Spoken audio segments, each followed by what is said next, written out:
the key positions within the courts are held by very intelligent people. But we also know that not everyone is created equal in terms of where their knowledge is at. I think about from a medical setting, you have different types of doctors within the hospital who focus on different things.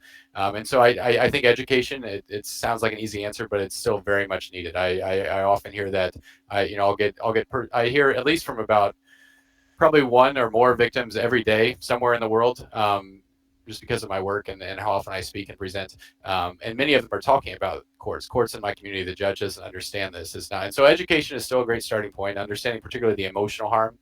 When I work with child protective service workers, they tell me, one of the most difficult things to do is to get a judge to understand that a child is emotionally harmed.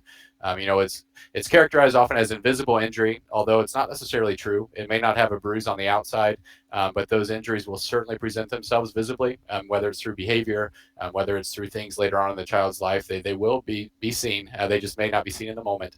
But I think there's some key advances in that area in measuring, again, cortisol, which we've already spoken about. I have observable brain changes, as I said, that were noted on MRI. But again, MRI and radiology scans for every child, though it might help indicate and show that brain harm. Obviously not very cost effective, and also you have the exposure to radiation. So I'm following closely cortisol swabbing and looking at measuring cortisol as a way of indicating at least that there's likely exposure to trauma for children. Again, the education thing. The other thing I think that is important to recognize, and it's important for judges to understand in particular, is the courtroom setting is much more conducive for a perpetrator than a victim of domestic violence. A perpetrator, particularly if they're an excellent mask wearer, we talked about already this persona that they may be able to put on. Man, they thrive in that setting. Like that's where they want to be. That's their stage. That's their. I mean, they love that type of setting where they get to be in the feeling of control, a feeling of power. And seem to get this recognition. They can go into that. It's not like you're going to get the perpetrator as they are in their home in the courtroom. You're going to probably get the perpetrator as they are at church or as they are at work in the courtroom.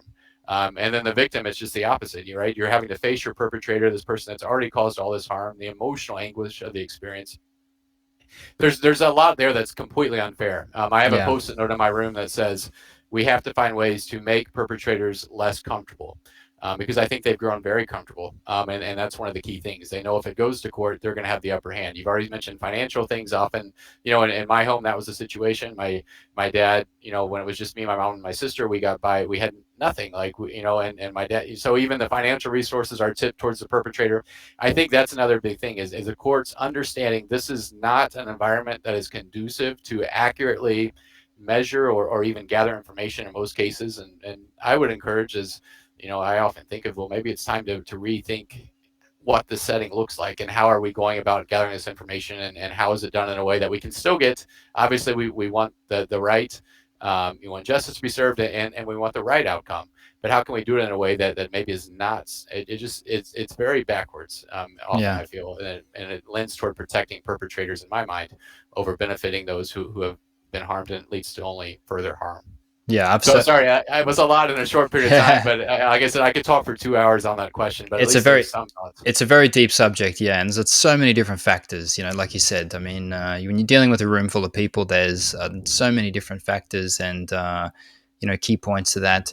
And I mean, I see it often myself with people going through court battles with abusive partners and just the obstacles that they have to jump over and the false accusations and just their own self emotional management and not losing their temper in court because of just like false, like I said, false accusations, twisting the truth. I mean, everyone has their limit, right? So it's a huge emotional test, and not to mention what they went through with the person.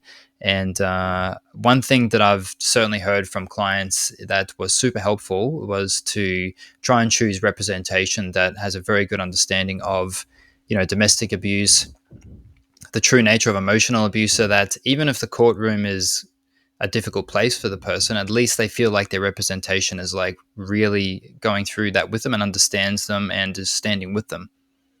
Certainly that's something that I appreciate you mentioning. That's something I would normally mention. I think that's key too, Yeah. especially when you're thinking about the emotional abuse and things like that. Correct. If you can afford it, if it's available to you, if you have access, having a key expert in that area that can support you obviously can help you in terms of those. So yes, thank you very much. That's an excellent point too.